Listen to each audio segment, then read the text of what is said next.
Hey, Chris Wheeler. So great to see you again, first of all. Welcome back to the great Northeast. I know you're playing golf already, having a good old time, but let's talk about our Phillies as they get set to start the second half of the season. Pretty much the same place they were last year, just about the same record, right outside the wild card spot after the All-Star break. What do you make of this team here, 87 or 89 games in, whatever it is? Well, first of all, it's nice to see you and Chet, you and Bill again. It's always nice to be on the show with you. Thank you. Um, it, they're a lot like they were last year, except they don't hit. They hit a lot Yeah. more last year, and I think that's what perplexes a lot of people. A lot of people, me too, is that they just don't score the way that they did before. Obviously, one of the reasons is Harper is not Harper right now. Maybe he'll hopefully start hitting more home runs, but they just don't hit a lot of home runs. Their starting pitching got better. Their bullpen got a little bit better. They still don't catch the ball very well. Hmm. Um, but yeah, they have some strong points and they're hanging around. Now the Braves are gone. You can forget about them. There's nothing Yeah. going to happen with them. But look, when they get in last year with that wild card, the last wild card went to the World Series. So, what's the old saying you guys always use? You got to get in the tournament. So we'll see what happens. That's right. Well, Wheels, you mentioned not hitting, and that was really on the top of my list to talk to you about. What about the no power? Right. Other than Schwarber, Harper, I guess maybe gets a pass because he's probably just now really should be coming back. But overall, no team power, 18th in the league in home runs, even with Schwarber. Yeah, well, Castellanos is starting to hit a few home runs, which is Mhm. nice. Turner, has had a struggle, but Turner can hit home runs, but he's not a home run hitter. Stott's not a home run hitter. Bohm's not a home run hitter. They're guys that can hit home runs. So you're not dealing with a bunch of guys other than Castellanos, Schwarber, and Harper, who are quote unquote, in my opinion, home run hitters. The other guys have power and can hit the ball out of the ballpark. So they're just not a team that's going to hit a lot of home runs. But what bothers me is they don't hit a lot of doubles, and doubles are huge because doubles mean runs so many times. With men on base, you're in scoring position immediately. So to me, to hit the ball in the alley and to hit more doubles would be which would be a big improvement because as I said, they don't have a lineup full of home run, quote unquote, home run hitters. Real Muto can hit home runs too, but he's not a home run hitter. Like some lineups have, these guys coming in, like Soto and the guys they have in their lineup, San Diego Padres, they got some home run hitters in that lineup. But I think the Phillies, you look at it, three of them are home run hitters, and the other three, the other group, are guys who can hit home runs. Well, one guy that drives me crazy, not one of the hitters, is one of the pitchers, Aaron Nola, last year and this year. Sometimes he looks like an ace, looks like an all-star. He did last week in that game against his old buddy, Zach Eflin. And then on Sunday, not so good. What's going on with Aaron Nola? Makes too many fat pitches. Big league hitters. I don't care what team they're on. Big league hitters don't miss fastballs when they're in the middle of the plate or hanging breaking balls and all. Oh, they may miss a few, but for the most part, they're going to hurt you when you do that. So I think he goes into games where his command isn't there. He battle. I love him. I know he frustrates people. It's like Castellanos last year would frustrate the heck out of people. Well, you watch Nola's expression never changes. He goes out there every fifth day. He competes. He tries to pitch deep into games as much as he can. I think the hurry up has hurt him a little bit more than maybe some others. I think it hurt Wheeler a little bit too. But Aaron Nola was very, very good at controlling the game. And when he would get into an inning where it started to spiral out of control, he would throw over to first base 10 times or step off 5 times. And yeah, it would drive people crazy because it was so slow, but it helped him, I think, control the game. I think the clock, even though it's good for the game, and I totally, totally like it. I think he is one of the guys that is probably hurt as much as anybody I've seen. Well, Wheels, the one that drives me crazy is that Kyle Schwarber. 184, 22 home runs, 49 RBIs, 117 strikeouts in the leadoff spot is just making me out of my mind. You like it when it's 1-0 right away. Yeah, I like bombs. I like to watch bombs, but geez, I don't like to watch strikeouts. It's tough. I got to admit, I was dead wrong. I may have told you guys or some other shows where I was on. I thought really the no shift rule was really going to help him. Yeah. I really thought with more room to fire ball because he hit so many balls into the shift, ground balls, but he hits his ground balls right at people without the shift right now. Yeah, he strikes out a lot. He doesn't seem to have a real good approach to hitting. He may have gotten caught up in all that Schwarber bomb, or whatever you would call it, stuff that started up last year, because he can hit him as far as anybody. But sometimes you just like a ground ball to the right side, or a fly ball to the outfield, or just a simple base hit. And I really think that him playing as much as he does is wearing him down. Now, I may be totally wrong about this. He was not brought in here to be an everyday left fielder. He was brought here to be a DH and to quote unquote play left field. And then when Harper went down early in the year, they managed to get through the year, get to the World Series and all. I think it's taking its toll on him in the second year. I think he's out there thundering around too much in that outfield. He looks tired a lot of times. When he didn't run that ball out the other day, it's not because he loafs. I think he's just tired of hitting the ball, back to the pitcher and all those kind of things that happens with him. So I think they need to get him out of the field for a while. And how they do that, I don't know. Is Harper really going to play first base? We hope. Yeah. But I don't know, you guys, whether you disagree or not, I think he looks like a tired player who should not be in the outfield. And he's not a good outfielder. He does what he can. It's not his fault. When people get on him about it, I go, hey, it's not his fault. He is what he is. I heard some crazy stat on, I think it was WIP this morning, and I didn't fact check this, but they said that when he leads off, they are 29 games over 500 last year and this year, whereas games that he has started but not in the leadoff spot, they're 8 games under. So despite his crappy numbers, there must be something to it. I don't know. Well, I was going to say that, when Bill brought up the point, because it's look, we go back to the prototype, quote unquote, leadoff. Hey, I used to have to go out and speak all the time and have people hiss and moan at me that Jimmy Rollins didn't walk enough. And I'd say, will you cut it out? Who cares if he doesn't walk enough? Look what he does. He can lead off a game with a home run. Now, granted, Jimmy was a much better hitter, and a switch hitter helped too. Yeah. But he was a much better hitter. But I don't doubt that that's a true stat, that when he leads off, that there are. And look, let's face it, he only leads off once a game. Right. Yeah. Hey, Wheels, a lot was made last year about Nick Castellanos and moving to a new city and life and all that other stuff being in the way.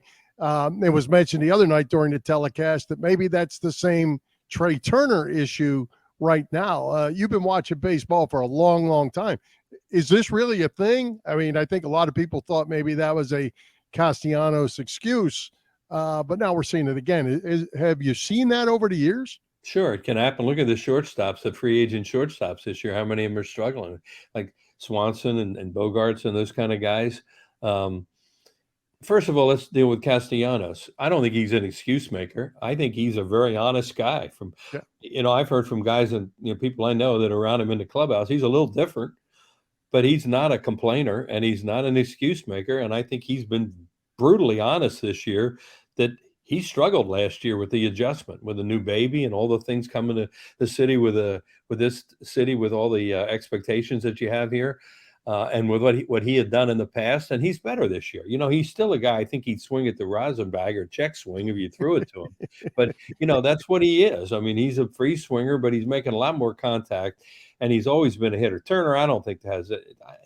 Turner, there could be an adjustment involved right now, but I watched Turner one series he's lifting his leg, one series he's halfway down, one series he's got his foot down all the way. I just think he's trying to find something right now to get consistent. He's been a little bit better lately. I still think he's the least of the worries of the Phillies because he's so talented. I had heard in spring training that he's an okay shortstop. He's not a great defensive shortstop when you watch him play all the time, and I think that's true. I think he's okay. He can do a lot of things because of his speed with shortstop, and he throws well, but he makes a lot of careless errors too. And look, you guys love baseball the way I do. You give 4 and 5 outs in an inning in the major leagues, you're going to get hurt a lot. Yeah. Hey, Wheels, what do you know about the Phillies' first-round draft pick they made this week, Aiden Miller? He's from down in that area, Clearwater, Tampa. He fell to the Phillies at 27, I believe. A lot of people thought he was going to be in the top 15. I think he was rated the 13th best prospect, but he had an injury last year, which I guess knocked him lower. What do you know about Aiden Miller? First, Chad, I thought you were going to ask me about Justin Crawford. I saw him a lot this year. I got to see, I don't know, 7, 8, 9 Threshers games. I went down ballpark a lot. I know, boy, is he talented. Yeah. You guys, well, I don't know if you're old enough to remember, but the Dodgers had a guy named Willie Davis. Oh, yeah. And when Willie Davis would go from home to third, it looked like it took about 8 strides and he was standing on third base. That's what Justin Crawford reminds you of. This guy can really run. He makes contact. He hit his first home run the other day. He's a pretty good outfielder too, and he throws pretty well. So he's 18 or 19 years old or whatever he is right now. So I think they've done the right thing with him and leaving him down at Clearwater and let him have success and got in the futures game and those kind of things. Now, you didn't ask me about him. You asked about the kid But thank you. Well, I just had to tell you about him because it's not like when you say, boy, what do you think of this guy? And I say, I don't know. I haven't seen him. I saw this guy and he's impressive. Now, when he moves up to the next level, will he bottom out a little bit or reach a level? I don't know. But if he isn't a big league player, I'll be surprised. In his body, he has a lot of growing to do in his body. The kid from Newport Richie, I'd had or heard about him and read about him before the draft because he was a local guy. Newport Richie's about 15 miles north of Clearwater, and he can hit. He's just a great hitter. And all the reports are if he hadn't had that hamate bone injury and had the surgery, that he probably would have gone higher in the first round. He was a first rounder no matter what. And I think the Phillies thought they were fortunate to get him in that round. I love drafting offensive players. Charlie used to always say, you hit enough, we'll find a position for you. Well, it's not always true, but more so now with the DH. But it sounds like he's very, very strong in the lower body and can really swing the bat. Maybe he'll start out in Clearwater. Maybe he'll be down there, and we'll find out some more about him real fast because even though what was it, Arkansas or wherever he was where he had the college offer, it sounds like he wants to be a baseball player right away. And his father has one of those hitting performance centers in a place called Oldsmore. That's where the area where Lee Illia lives now and where Roy Halladay, Oldsmore, Odessa, where they used to live. So, the kid's a baseball rat.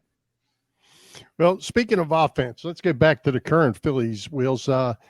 What's the ceiling for Bryson Stott? This kid can flat out hit. He's still young. I had heard probably 2 years ago, there was a chance, they have visions of him being a batting title kind of guy. You see him being that good? Well, you guys will remember when the Phillies drafted Stott and Bohm, what did they say the number one tool was with both of them? Hitters. They were offensive players, that they were guys that you thought could swing the bat and do those kind of things. So, they're both hitters. Now, look, we talk about home runs. If they go to hit more home runs, they're not going to as many base hits and not make as much contact as they make. So what do you want? You want one or the other. And normally, that type of player isn't the same guy who hits a lot of home runs and also hits for average and puts the ball in play. They're going to do one or the other. Stott, I am always impressed by watching Stott with a 2-strike approach that he has. He fouls a lot of balls off. He puts the ball in play a lot. He hits it hard the other way. I just think he's a really, really good, solid hitter who's going to probably have 15 to 20 home run power, especially in our ballpark here in Philadelphia.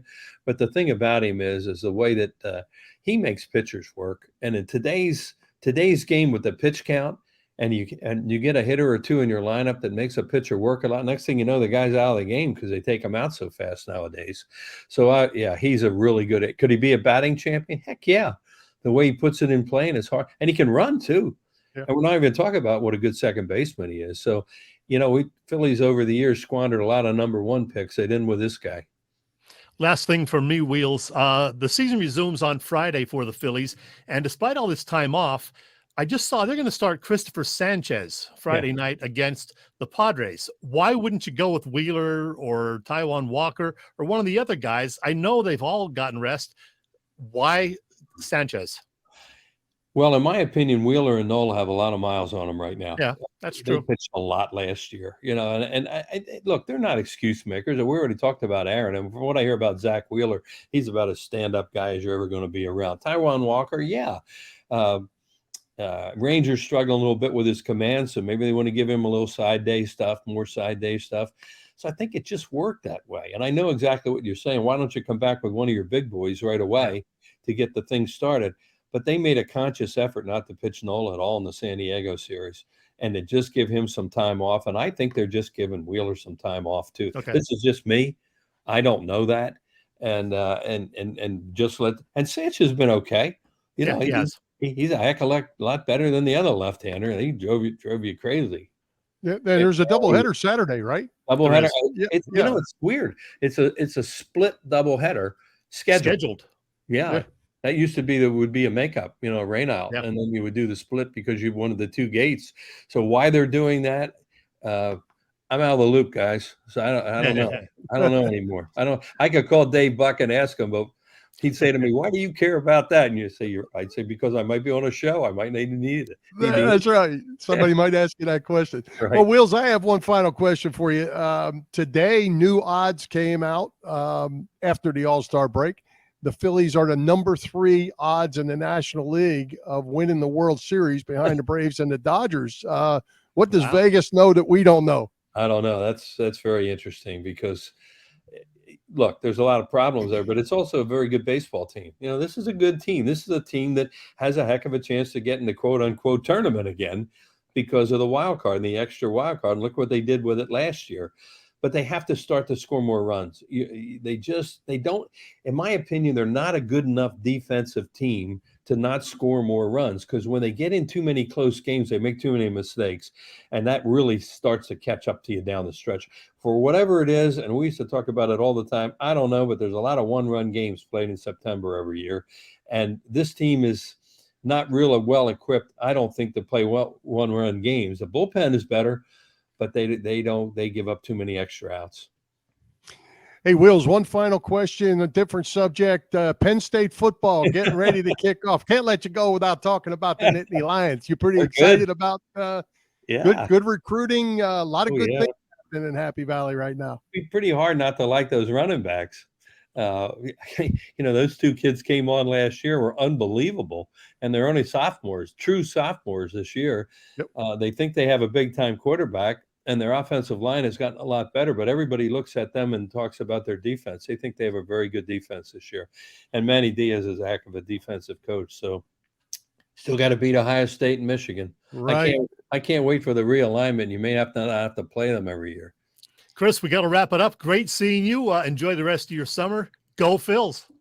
Thanks, Chet. Thanks, Bill. And I'm so happy that I could make this Zoom call work. We did it. I'm feeling very accomplished tonight. There you go. And happy upcoming birthday too, Wheels. Thanks, guys.